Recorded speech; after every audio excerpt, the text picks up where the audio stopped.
video, we're actually going to enter the intracoastal waterways. This is kind of like a map guidebook to it. We start in Virginia and we work our way down the coast inside on little rivers and canals, so we don't have to go outside in the ocean and deal with any nasty weather. We can just go inside and cruise down the river the whole way. And that's pretty much what we do, because sometimes you don't want to be outside when it's blowing 25 to 30 and just nasty weather. We can just cruise inside and take the scenic route. When you enter the ICW, one of the first two things you come across are these two bridges. We are currently waiting for them to stop traffic to start opening the bridge up for us. If you pay attention, each bridge gets lifted in its own way. First, the blue one goes straight up, and then the second one swings up in a seesaw motion. The Scotch Mist has a 50-foot mast height. Every bridge that's lower than that, we have to call ahead on a radio and let them know that we're coming so they can lift the bridge for us.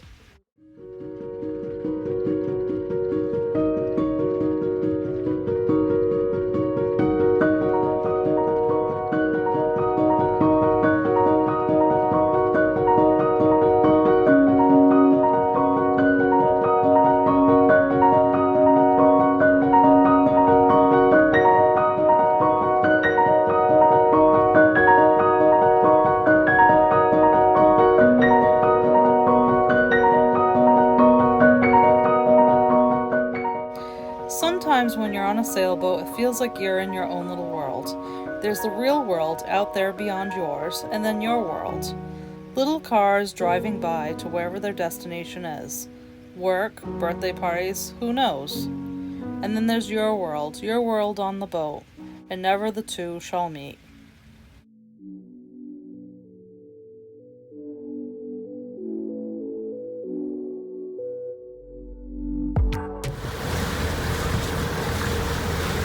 Just throw through and lock. Got a sailboat and a powerboat in front of us, rather.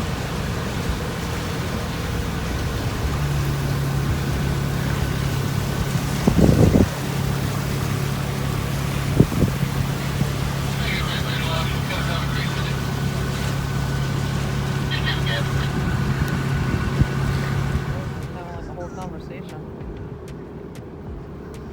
Got our new friends over here. Steady wins the race.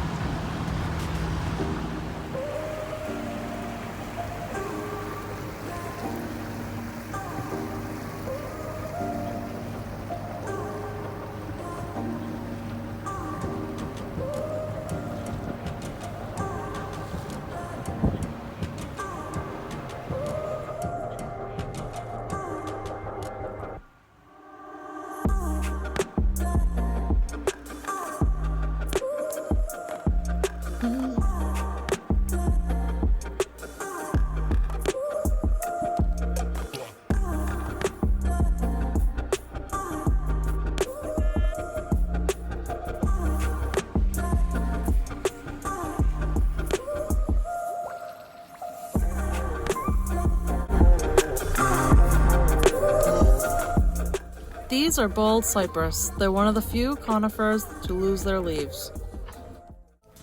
Railroad bridges usually remain up unless a train needs them, and then they bring them back down.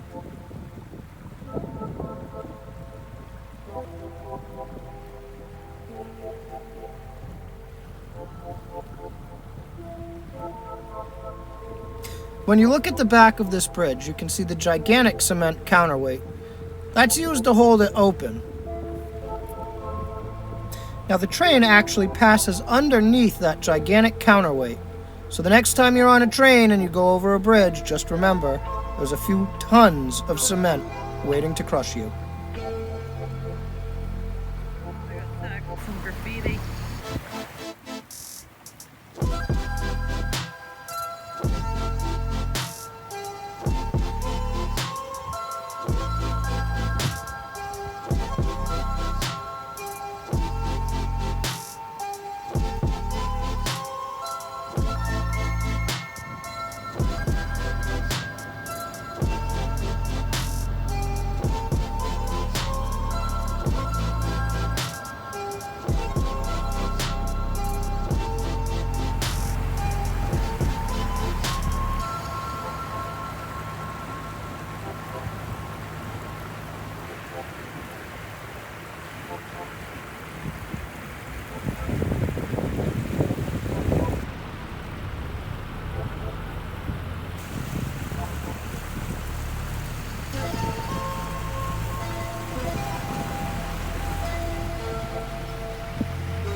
And here you'll see one of the wonderful F-18 Hornets that kept buzzing us.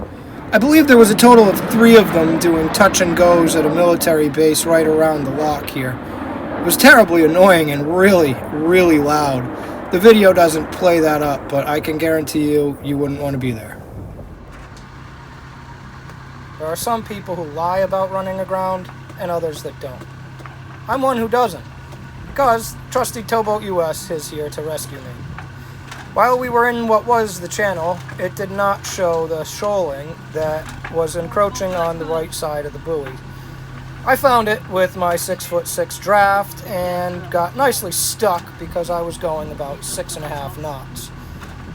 Had to wait about 2 hours for the towboat to show up and, well, this is what we got. He did eventually pull us off after about 40 minutes of tugging and turning and tugging. So, once we were free, he just pulled us out to the channel a little bit more and let us go.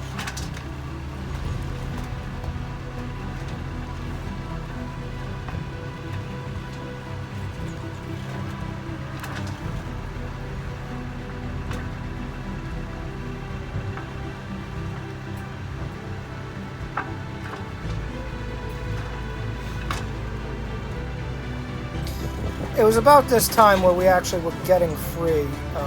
As you can see, we're starting to really swim around a little bit on the keel. And when he pulled us off, of course, I had to go down below and check and make sure that I didn't have any water coming into the boat, because anytime you run aground, you never know. Lucky for me, my boat is made of solid fiberglass and has a totally encapsulated lead keel, so I did more damage to the mud on the bottom than it did to me.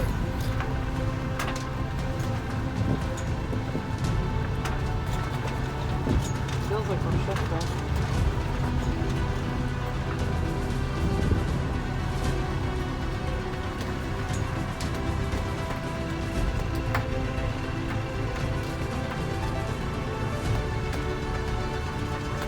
Hopping around a bit, but not yet. Pretty soon.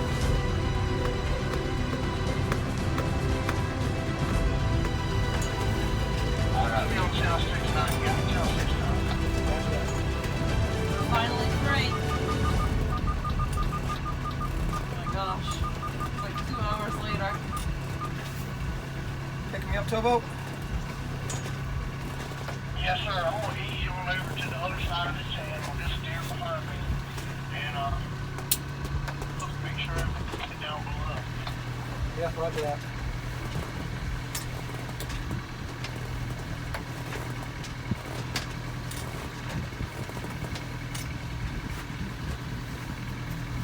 Okay. Sure, it's all right. Where are you going? Check everything come on. Black one over here. Happy Monday from Belhaven Marina. This is a message that Ben sees and I see every Monday on all the boating groups on Facebook. And when we saw that Belhaven was a marina that was coming up on the map, we had to stop to say hello after seeing the hello message for so long.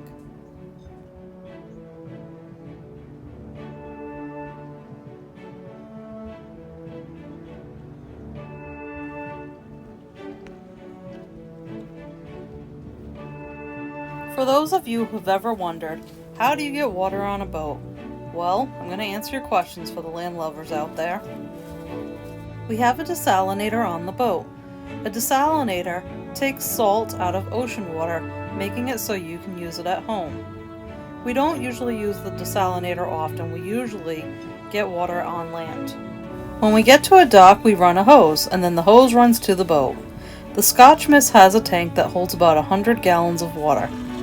As you can see here, we have the hose and the fill hole on the boat.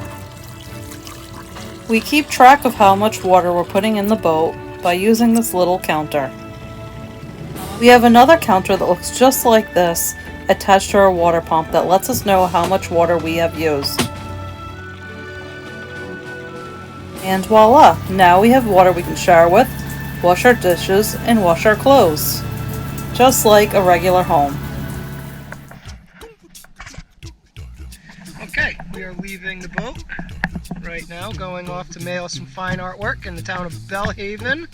Selling some art today. You know, gonna walk up the street here.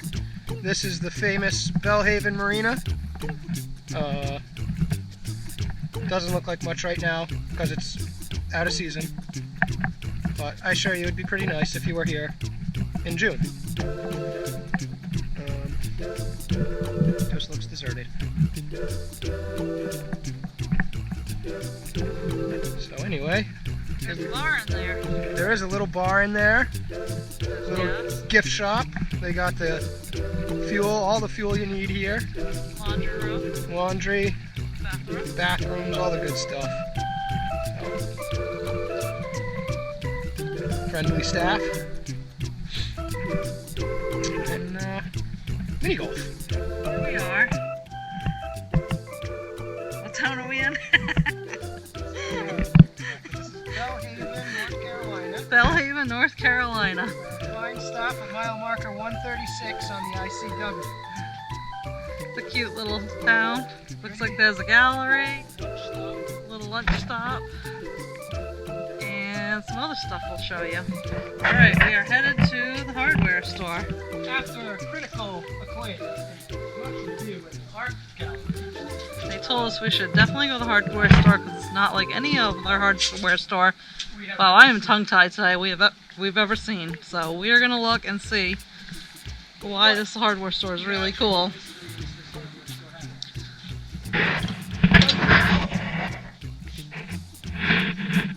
Hello. We were just told at the art shop that we had to come by and check out the hardware store. We got a lot of stuff over there. They do have nets. Nets. Alright. Well, can we come back later? Possibly. What time are y'all open till? 6 o'clock. Oh, yeah. I'm over here. Oh, they have all kinds of little things, sauces and stuff. Holy doo-doo.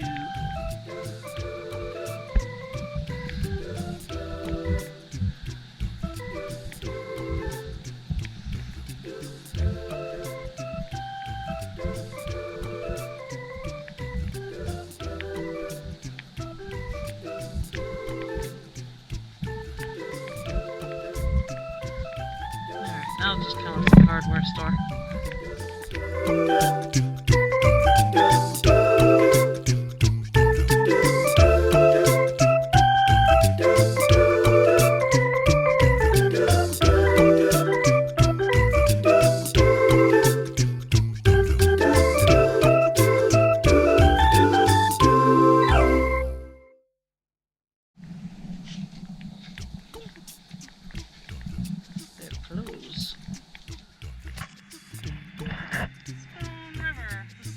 That we're gonna come eat at later on tonight.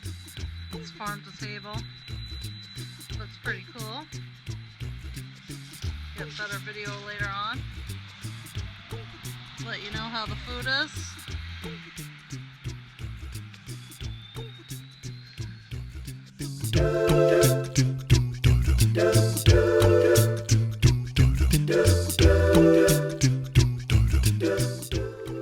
There's a wine and gift store. You want to check it out?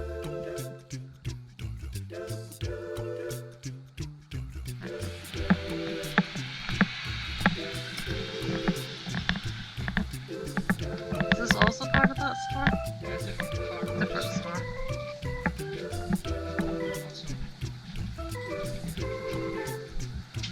He's cute.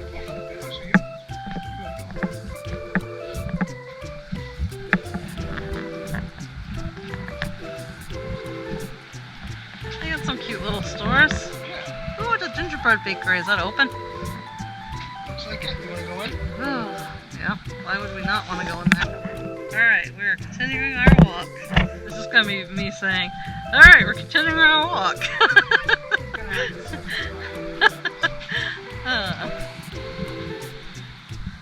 What does that say? Fish Hooks Cafe. And look, another crab. There's a lot of crabs up in this place. I didn't realize how much Maryland and Virginia liked crabs. Well, in North Carolina, apparently, because we are in North Carolina. Oh, that's true. We're not even in Virginia anymore. Oh, handmade chocolates. Oh, man. We should have brought a backpack. Maybe on the way back. I got a backpack on my back. By the time we get lunch, it'll be time for dinner. That's what I'm Something's going on over there. There's crabs. Are there crabs in there? He's lying, folks. No. There are crabs there. Definitely, that's a spot to catch crabs. Maybe crawfish. That's where it looks like the crabs and crawfish, maybe. I cannot see it. I found it. There he is, finding it again. No. Come on. Random deer parts.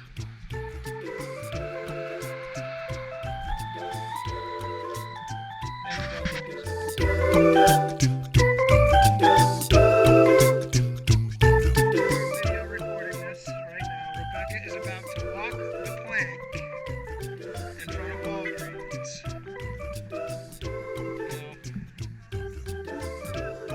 Remember, she's wearing duck boots, so if she is to fall in, she will be fine. I know. Oh, she makes it. Go, dog, go! Okay. I don't think those count. But they are palm trees. Okay, Algonquin Village was in this vicinity, burned July 18th, 1585 by Roanoke colonists in their first dispute with the Indians. Could quite possibly be direct correlation as to what happened to the Roanoke settlement. Fresh local oysters for sale. Call Chad. I don't know, Chad. I think I'm going to pass on your roadside oysters. I don't know, actually. I bet those are pretty fucking oysters. I bet Chad's out there digging them oysters right now. If you asked him for 2 dozen, he'd go and dig them right up. Chad's on the up and up with them oysters. I'd buy oysters from Chad. Tune in next Friday. We tie up to a shrimp dock to get all the shrimp we can eat.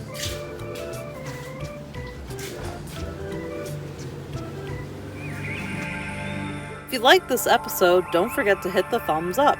If you haven't yet already, please subscribe and hit that bell. Major Payne-Sailing is funded by viewers like you. Check out our Patreon page at patreon.com/Major Payne-Sailing. We need all the help we can get to keep this project running. We also accept one-time donations at Venmo. Venmo at Major-Payne-Sailing.